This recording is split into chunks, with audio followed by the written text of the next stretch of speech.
আজ আপনাদের সাথে পরিচয় করিয়ে দিব এক বৃদ্ধ মায়ের, যিনি তার সন্তানের জন্য 12 বছর ধরে অপেক্ষা করছেন, অথচ তার সন্তান কোথাও হারিয়ে যায়নি কিংবা মারাও যায়নি।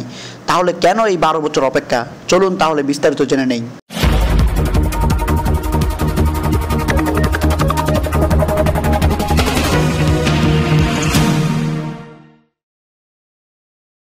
পোলায় 1 সপ্তাহের জন্য রাখা গেছিল, আজ 12 বছর হয়ে গেল, পোলা আর আয় নাই।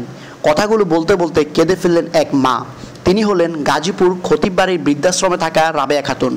এইভাবে কথাগুলো যখন বলছিলেন, স্পষ্ট বোঝা যাচ্ছে বুক ফাটা হাহাকারে তার চোখের পানিও ক্লান্ত হয়ে আসছে।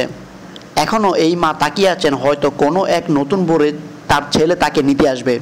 খোঁজ নিয়ে জানা যায় রাবেয়া খাতুনের বাড়ি মুন্সিগঞ্জে। এক ছেলে 2 মেয়ের এই জননী আজ 12 বছর ধরে খতিববাড়ির বৃদ্ধাশ্রমে বসবাস করছেন। ছেলে আশা দিয়েছিল সেখান থেকে নিয়ে যাবেন, সেই আশায় বুক বেঁধে পথ চেয়ে বসে আছেন মা। এখনও বড় স্বপ্ন নিয়ে একমাত্র ছেলেকে আদরে যত্নে মানুষ করেছিলেন রাবেয়া খাতুন। ভেবেছিলেন শেষ জীবনে আশ্রয় আর ভরসার জায়গা হবে আপন ছেলের কাছে। কিন্তু তার জীবনের গণেশটা উল্টে গেল হুট করেই। নতুন এক গল্প যুক্ত হলো তার জীবনে। ছেলে না হয় ছেলের বউ ও সংসার নিয়ে আছে, কিন্তু মেয়ে দুটিও খোঁজ নেয় না কেন? স্থানীয় একটি গণমাধ্যম সাংবাদিক তার কাছে জানতে চেয়েছিলেন এই কথা।